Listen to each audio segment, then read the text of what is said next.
नमस्कार, मी राहुल कुलकर्णी. जर एखादा IAS ऑफिसर सजग असेल तर काय होऊ शकतं हे मी तुम्हाला जम्मू काश्मीर मधनं सांगितलं होतं. नाही असू द्या सर, तिकडं जेव्हा साऊथ इंडियातला एक IAS ऑफिसर, IPS ऑफिसर, ह्याला संशय वाटला की जैशचे झेंडे कसे काय फडकवले जातात आणि त्यानंतर त्या श्रीनगर पासून काही किलोमीटर अंतरावरती असलेल्या त्या झेंड्याचा शोध घेतला त्यांनी आणि एक मोठं नेटवर्क ध्वस्त झालं. त्याच्यात अनेक दहशतवादी पकडले गेले. खरं म्हणजे आपण वाचलो होतं. आता मधल्या काळात तो जो दिल्लीमध्ये रेड फोर्टच्या जवळ हल्ला झाला त्याची व्याप्ती खूप मोठी होती आणि कदाचित देशभरामध्ये असे स्फोट झाले असते. आणि मी तेव्हा जे म्हणालो होतो की एखादा सनदी अधिकारी जर सजग असेल तर काय होऊ शकतं हे त्या कृष्णकांत नावाच्या IPS ऑफिसरने दाखवून दिलं. आपल्या जवळच्या जिल्ह्याची गोष्ट करूया. तो जिल्हा आहे बीड. आता बीड बद्दल बोलत असताना बऱ्याच वेळेला काय होतं की एक प्रकारचा आकस आहे आणि त्यामुळं विशिष्ट अशा पद्धतीनं तुम्ही त्या जिल्ह्याबद्दल सतत बोलत राहता असं लोक म्हणतात. ते खरं नाहीये. म्हणजे माझ्या मते असं आहे की त्याच्यामध्ये त्या जिल्ह्याबद्दल काही कुणाचा आकस असण्याचं काही कारण नाही. इनफॅक्ट जे बीडमध्ये सुरू आहे तेच पुण्यात कसं सुरू आहे. आणि बीडला जेव्हा तुम्ही बिहार झालाय असं म्हणता त्यावेळेला फलटणमध्ये काय झालंय हे पण आपण सांगितलं महाराष्ट्रात. पण तिथला जो नवीन जिल्हाधिकारी आहे त्यांनी फार उत्तम काम केलंय. म्हणून मी म्हटलं की एक चांगला ऑफिसर जर चांगला तिथे काम करायला लागला तर त्याचे रिझल्ट खूप चांगले मिळतात. तर हे जे विवेक जॉन्सन आहे ते ऑफिसमध्ये बसले होते आणि ते संचिका तपासत होते. संचिका तपासत असताना त्यांच्या असं लक्षात आलं की something is messy, something is, ज्याच्यात संशय आहे असं काहीतरी त्यांना वाटलं. त्या संचिका ते बघत होते आणि त्यांनी असं ठरवलं की अप्पर जिल्हाधिकारी, तहसीलदार, महसूल, भूसंपादन कार्यालय आणि जायकवाडी प्रकल्प ह्या कार्यालयामध्ये जायचं एकाच वेळेला आणि त्यांची यंत्रणा लावून तिथल्या संचिका बघायच्या.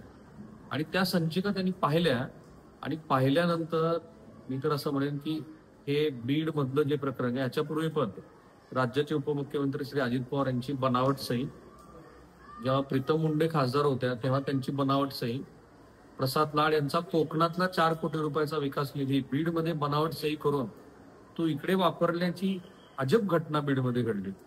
पण आता बीडच्या ह्या नूतन जिल्हाधिकाऱ्यांना, ज्यांचं नाव विवेक जॉन्सन आहे, त्यांनी जेव्हा ह्या सगळ्या संचिका तपासायला घेतल्या तर तिथे असलेले जे अधिकारी आहेत त्यांनी कर्मचारी अधिकारी, तर त्यांनी संचिका तपासत असताना व्हॉट्सअप चॅट चेक केले.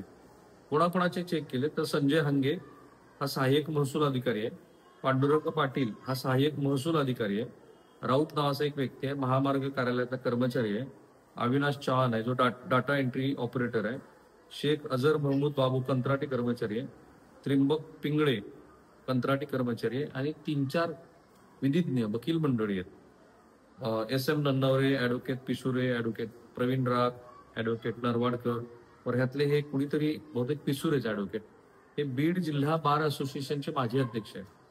तर यांचे व्हॉट्सअप चॅट चेक केले, संचिका बघितल्या अँड यू वोंट बिलीव्ह. आणि हे असं बीडमध्ये घडलं तर ते संपूर्ण महाराष्ट्रात घडलं असावं की काय असं वाटावं इथपर्यंतची शक्यता आहे. जेव्हा त्या संचिका बघितल्या गेल्या तर मला आता बीडच्या एका माजी जिल्हाधिकाऱ्यांचा फोन आला होता, ज्यांनी पुस्तक लिहिलं बीड नवे बिहार. त्यांच्याशी आणखी माझं बोलणं नाही झालं, पण अनेक जिल्हाधिकाऱ्यांच्या खोट्या सह्या तयार करून बॅकडेटमध्ये हा डेटा एंट्री ऑपरेटर काय करायचा की ते जिल्हाधिकारी अस्तित्वात आहेत त्या काळात असं गृहीत धरून त्यांच्या खोट्या सह्या तयार करायच्या आणि तब्बल 241 कोटी रुपये त्याचे बनावट आदेश त्यांनी पारित केले. थेट बनावट, म्हणजे तिथे सह्या नाहीये, तिथं तो अस्तित्वात नाहीये, ज्याची जमीन भूसंपादित केली तो व्यक्ती अस्तित्वात नाहीये. आणि माझ्या मते जे अहिल्यानगरमध्ये पण घडलं, आय थिंक जळगावमध्ये पण घडलं, की तिथे सार्वजनिक बांधकाम विभागाच्या अधिकाऱ्यांच्या बनावट सह्या करून थेट पैसे लाटले गेले. हे अजब प्रकरण आहे. आणि म्हणून ह्या विवेक जॉन्सन यांचं कौतुक की त्यांनी ते लक्षात आणून दिलं आणि मग बनावट प्रमाणपत्र वापरून आतापर्यंत 73 कोटी रुपये मंजूर करून ते आपापसामध्ये वाटून पण घेतले त्या मंडळीने, वकिलापासून ते या कंत्राटी कर्मचाऱ्यापर्यंत. आणि मग बीडच्या ह्या घोटाळ्यानं मर्यादांच्या सीमारेषा ओलांडल्यात असं आता म्हणायला लागलेत अनेक लोक. त्याची एक SIT स्थापन झाली आहे. ती SIT आता ह्या सगळ्या प्रकरणांची चौकशी करते. बाय द वे त्या जिल्ह्याचे पालकमंत्री श्री अजित पवार आहेत. आणि जेव्हा मी पुण्याकडे बघतो तेव्हा मी आता असं म्हणतो की पुणे हे कसं अस्ताव्यस्त वाढलेलं, अं, ज्याला काही त्या वाढीला अर्थ नाहीये असं एक मोठं गाव आहे. आणि त्या गावाच्या विकासाची सगळी जी काही आधी करण्याची रूपरेखा होती ती कोणीच केलेली नाही. म्हणजे ज्या पुणे जिल्ह्याचा उल्लेख श्री शरद पवार आणि अजित पवार यांच्या बरोबर होतो, त्या पुणे जिल्ह्यातला बारामती हा जर भाग वगळला तर बाकी सगळीकडे जिथे जिथे स्वतःच्या स्वयंस्फूर्तीनं लोकांनी काम केलं असेल, MIDCs आहेत, शेतकरी आहेत, खास करून शिरूर, जुन्नर, चाकण हा जो परिसर आहे, त्या परिसरामध्ये निसर्गाची खूप कृपा आहे. तिथे पूर येत नाही, पाऊस कमी पडत नाही, आवर्षण नाही, विजा पडत नाही. तर ही एक निसर्गाची स्वतःची म्हणून त्या भागावरती असलेली कृपादृष्टी वगळता पुणे जिल्ह्यामध्ये काही नाही. आम्ही हे खूप जबाबदारीने मी तुम्हाला सांगतो की पुणे जिल्ह्या इतकी लॉ अँड ऑर्डरची सिच्युएशन, पुणे जिल्ह्या इतकी गुन्हेगारी, पुणे जिल्ह्या इतकं म्हणजे पुणे शहरा इतकं कुठलेही नियम न पाळणारं शहर, अति आपण खूप हुशार आहोत अशा भूमिकेमध्ये कोणाचंच न ऐकण्याची एक मानसिकता ही त्या जिल्ह्यामध्ये तयार झाली आणि त्याला ह्या राजकीय नेत्यांनी खतपाणी घातलं. ज्या प्रत्येक वेळेला जेव्हा जेव्हा पुणे शहरामध्ये हेल्मेट सक्ती करण्याचा विषय आला त्या वेळेला तात्कालीन मुख्यमंत्री, उपमुख्यमंत्री यांनी हस्तक्षेप केला. स्पेशली पालकमंत्र्याची ती जबाबदारी होती. तेच आता पालकमंत्री बीडमध्ये. सो इतके सगळे संदर्भ मी का दिले तुम्हाला, तर बीडला नावं नाही ठेवायची मला, पण बीडमध्ये हे कसं घडलं, कारण बीडमध्ये इतके सगळे संदर्भ महाराष्ट्राने आता बघितले. तर आता हा जो 241 कोटी रुपये 62 लाखाचा वाढीव मोबदला पदरात पाडून घेतला गेला, तर त्याच्यातली साधारण मोडस ऑपरांडी अशी आहे की ह्या सगळ्या मंडळीने असं केलं की तात्कालीन जिल्हाधिकाऱ्यांचं नाव, पदनाम, स्वाक्षरी अशी वापरायची. 1 मार्च 2025 ते 17 एप्रिल 2025, मार्च ते एप्रिल या कालावधीमध्ये 154 बनावट आदेश निर्गमित केले. या आदेशाबाबतच्या पत्रव्यवहारात संबंधित लवाद आदेशाच्या कव्हरिंग लेटरवर 17 एप्रिल 2025 अशी तारीख नमूद केली. जायकवाडी प्रकल्प भूसंपादन कार्यालय आणि उपविभागीय अधिकारी बीड कार्यालय हे असे आदेश 5 महिन्यात त्यांना, ह्याच्या आधी पण 5 महिन्यात 154 प्रकरणात जवळपास 241 कोटी रुपये 62 लाख रुपयाच्या वाढीव मोबदल्यांचे बनावट आदेश तयार केले. ते दिले पण, आणि छत्रपती संभाजीनगर विभागीय कार्यालयाला 73 कोटी रुपये आले होते, ते घेतले आणि ते आपापसामध्ये वाटून टाकले. आता याच्यामध्ये इंटरेस्टिंग गोष्ट अशी आहे की तो रोजनामा लिहावा लागतो, कारण साधारणपणे जेव्हा एखादी इनवर्ड्स आउटवर्ड असतं त्याच्यात एखादा आदेश पारित झाला तर त्याचे रोजनाम्यात नोंदी करायला लागतात. हे जेव्हा विवेक जॉन्सन तिथे गेले तर ना त्या रोजनाम्यात नोंदी आहेत, ना ते कलेक्टर अस्तित्वात आहेत, ना तो पक्षकार अस्तित्वात आहे. तर ते अवाक झाले आणि त्यांनी मग आता एका अधिकाऱ्याला सांगून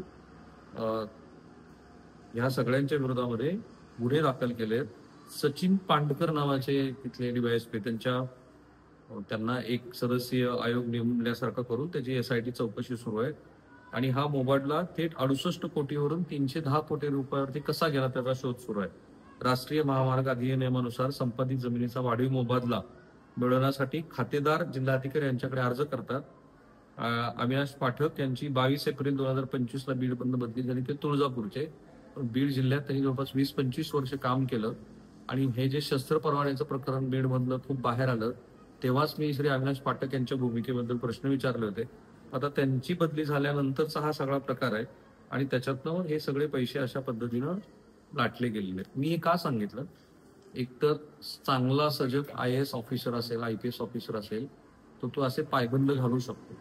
तोच जर या सगळ्या याच्यामध्ये मिळून मिसळून मागला तर काय होतं ते महाराष्ट्रात खूप सगळी उदाहरणं आहेत. आता फक्त एवढंच बघायचं की बीडमध्ये हे जे नवं प्रकरण बाहेर आलंय त्या नव्या प्रकरणामध्ये कोणी राजकीय नेते आहेत का. साधारणपणे दरवेळेला असा अनुभव येतो की बीडमध्ये कुणी ना कोणाचं तरी राजकीय पाठबळ असतं. ते संतोष देशमुख प्रकरणात पण आरोप खूप झाले. त्याच वेळेला शस्त्र परवान्याच्या प्रकरणामध्ये पण सुरेश धसापासून अनेक लोकांनी शिफारशी केल्याचं बाहेर आलं. पण मी पुन्हा एकदा सांगतो, हा व्हिडिओ मी यासाठी तुमच्यासाठी सांगतोय, एक्सप्लेन करतोय, कारण हे कदाचित हिमनगाचं एक टोक असू शकतं. इतकं ब्लंट नाही होऊ शकत अहिल्यानगरमध्ये, जळगावमध्ये, बीडमध्ये की अधिकाऱ्यांच्या, राजकीय नेत्यांच्या, उपमुख्यमंत्र्यांच्या, पालकमंत्र्यांच्या, खासदार आमदारांच्या बनावट सह्या करून त्याच्या आधारावरती पैसे लागतात. आय होप की महाराष्ट्र राज्याचे गृहमंत्री म्हणजेच महाराष्ट्राचे मुख्यमंत्री श्री देवेंद्र फडणवीस हे या संदर्भामध्ये योग्य तो आदेश निर्गमित करतील आणि आपल्याला कळेल की हे सगळं कुणाच्या आशीर्वादाने झालंय. थांबेल.